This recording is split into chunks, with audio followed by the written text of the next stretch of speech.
So I read the blog that you posted on May 22nd, the day that the House passed its version of this bill. And you outlined a lot of key points for the industry, obviously. This was, on NAHB.org, so, it was for builders. But there was a lot of stuff in there. And are there one or two things that you can point to that say, these one or two things are really going to be impactful to the home building industry or to builders specifically? But I think in terms of the number one item in this bill of what it does for builders and for all business owners, frankly, is permanency. We haven't had a permanent tax code since 2017. We've been living under this threat of a tax cliff for next year.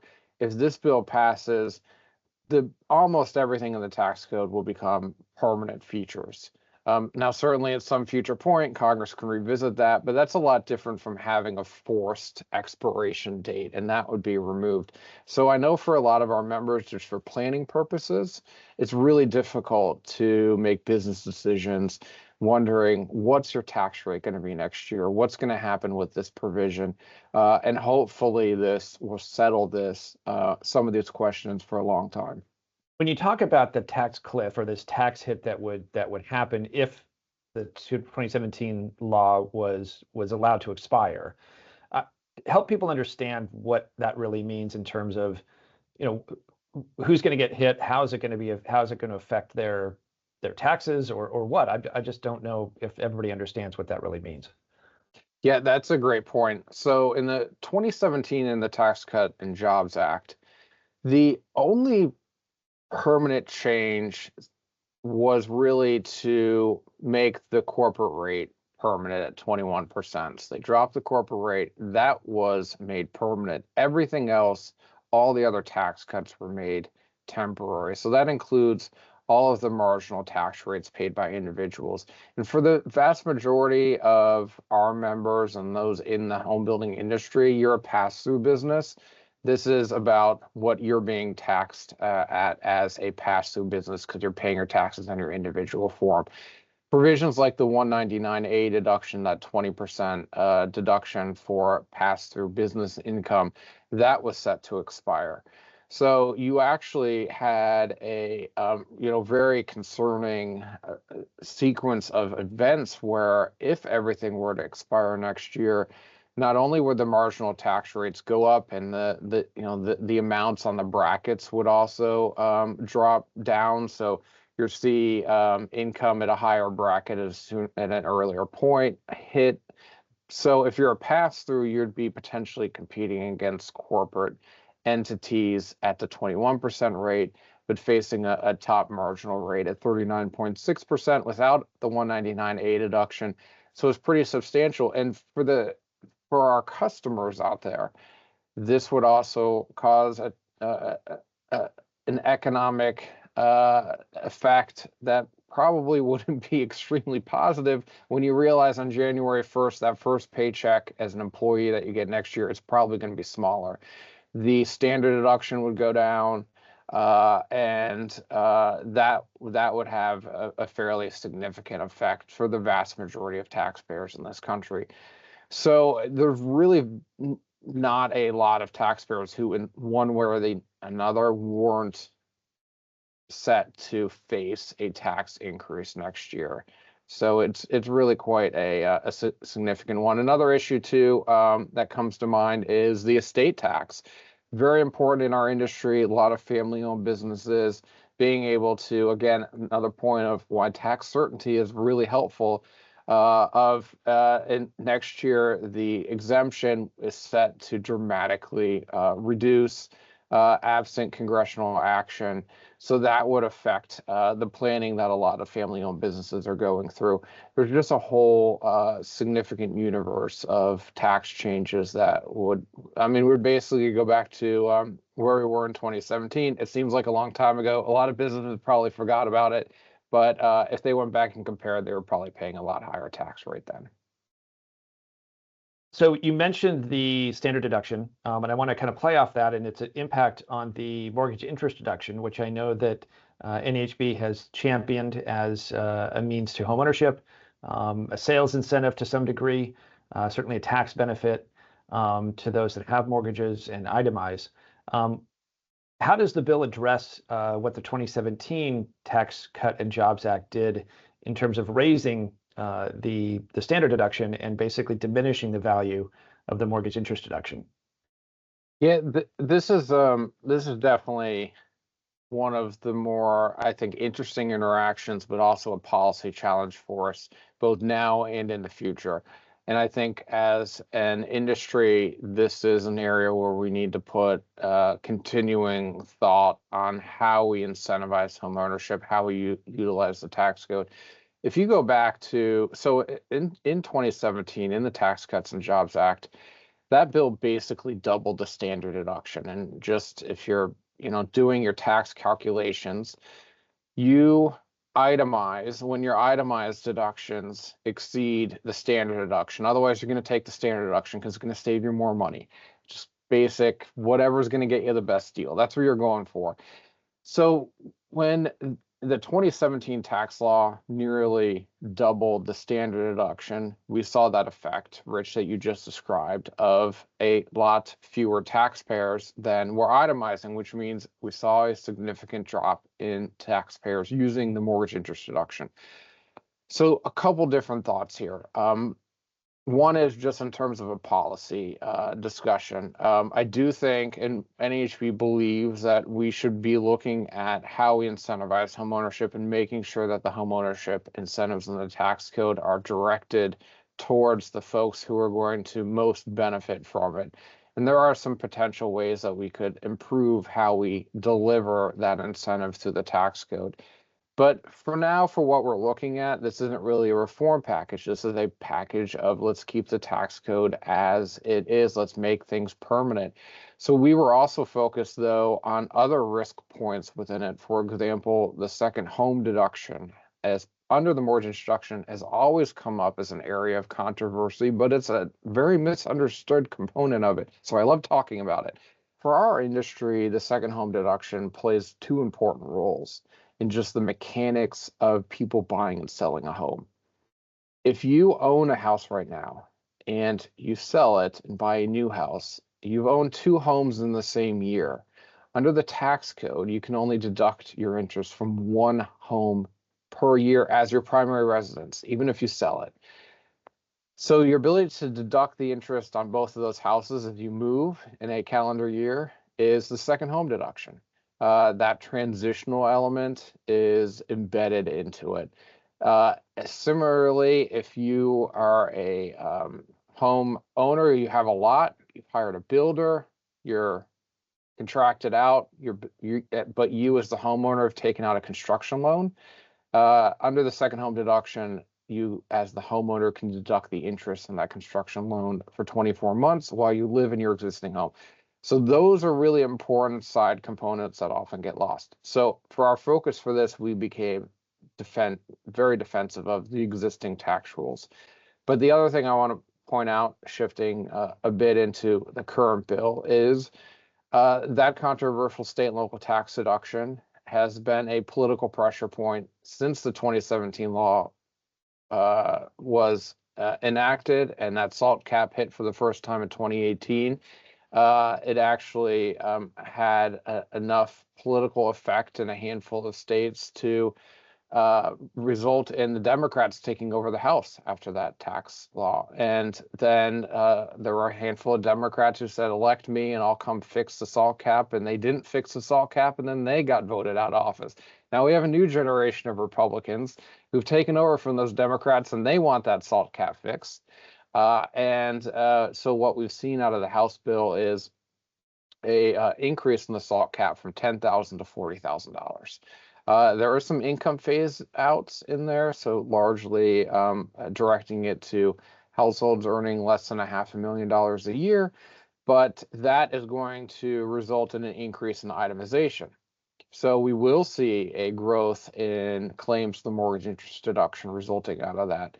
Now, this is still probably one of the top three most controversial unresolved issues in the tax bill right now, with the Senate not on board with the House when it comes to that SALT deduction, and largely it's a reflection of the fact that the SALT issue is a geographic issue, not a partisan issue. And the states that tend to be affected the most are California, New York, New Jersey. And there are no Republican senators from those three states. So the fact that there are Republican House members from those states gave them leverage on the House bill. They don't have that leverage in the Senate. So how they navigate SALT is something that we, meaning I, am really watching, because it's going to potentially make or break the ability of this bill to become law. Wow. Okay, that's great, JP. I appreciate that. That's a very interesting explanation and good explanation for folks to understand kind of how, and it just underscores how complicated this all is, right? It's just there's so many moving parts in this bill and so many moving parts within parts of this bill that are directly impactful to the housing industry and small business and just individuals. So thank you for that. So I want to shift a little bit to the energy tax credits that the House bill basically wants to sunset, or would cause to sunset. I know that in your blog you stated that NAHB supports those tax credits as kind of voluntary incentives for builders to build to those standards. Do you think the Senate will go along with what the House bill does in that respect, or what's the kind of mood in the room, if you will, in the Senate for restoring those or amending that aspect of the bill? Yeah, so I put SALT as one of the top three unresolved issues. The energy credits are definitely part of that top three as well. I do anticipate the Senate making some changes to the House's sudden termination of these credits. There are senators who have seen positive economic development occur in their state as a result of these credits. But there's also senators who recognize that businesses have made decisions based on tax credits that they expected to be around for many years to come, and that giving businesses, in one case, 60 days notice that the credit was going to disappear, or 6 months, is unfair. That's bad tax policy. And having transition rules that are fair, off-ramp is a term that I heard quite a bit last week when we were up on the Hill for our legislative conference. People talking about how do you have a fair off-ramp. So I think the Senate is focused on both the job creation and economic effect that some of the manufacturing credits have had, but also how to be fair to businesses, which is something we very much appreciate that perspective. The challenge is that these credits are now closely associated with the Inflation Reduction Act, which was one of the Biden administration's top legislative wins. So not surprising, because we see this anytime the House and Senate flips, but particularly when you have one party and the opposite party now in control of the House, Senate, and White House, they want to undo the previous administration's big wins. So we're also seeing tax credits that have been around for a long time that just were extended and modified in Inflation Reduction Act, but predated, like the Section 45L tax credit. They're being caught up in this debate. And so some of the debate is a lot more about politics than it is about the policy of the issue. But as you said, Rich, we do believe that voluntary tax incentives, voluntary measures are the best way to incentivize energy efficiency, to meet that balance between delivering a product to the consumer that over the long run costs them less to own and operate, but also not driving up prices to a point where we have just continuation of the housing affordability challenges that we face currently. So we've seen tax credits really deliver on that front. It's also a great way to bring new technologies into the industry.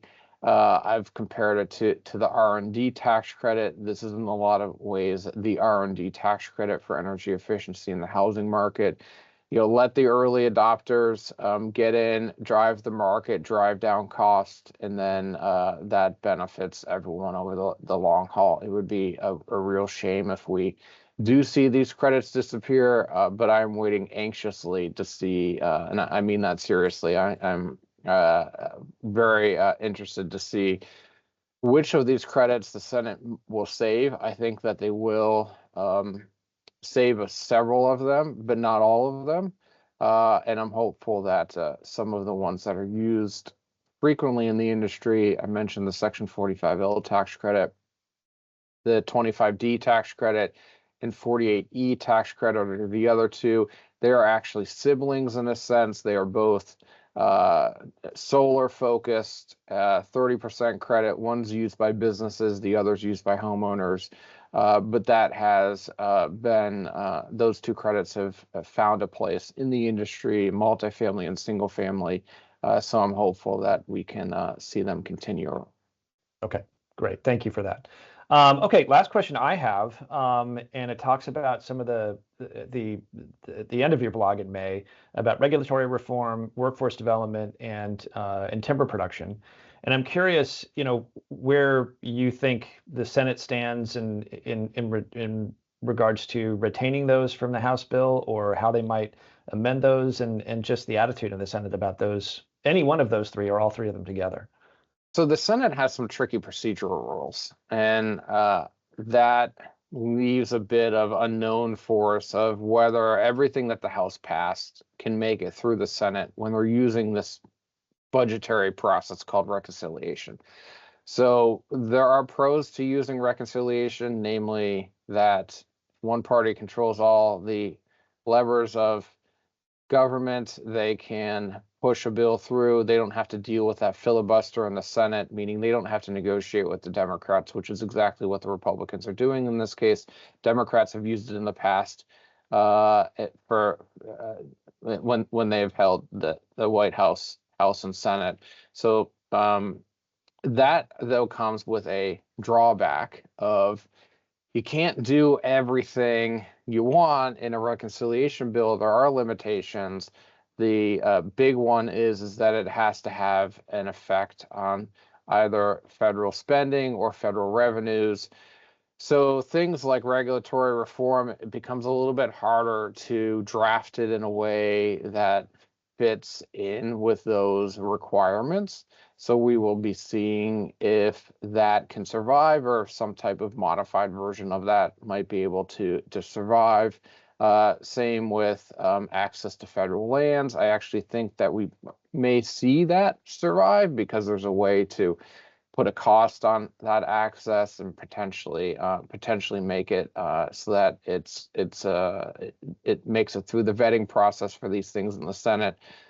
But I think what it does indicate to us is, even if they don't survive, is that there's a strong interest in this Congress and in this administration in moving forward on some of these issues that we've been complaining about for a very long time.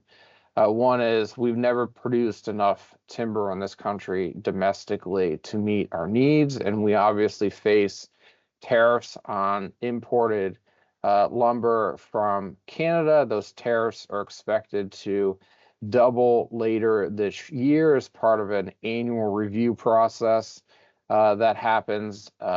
So if we can provide more domestic supply, that will provide some relief to builders.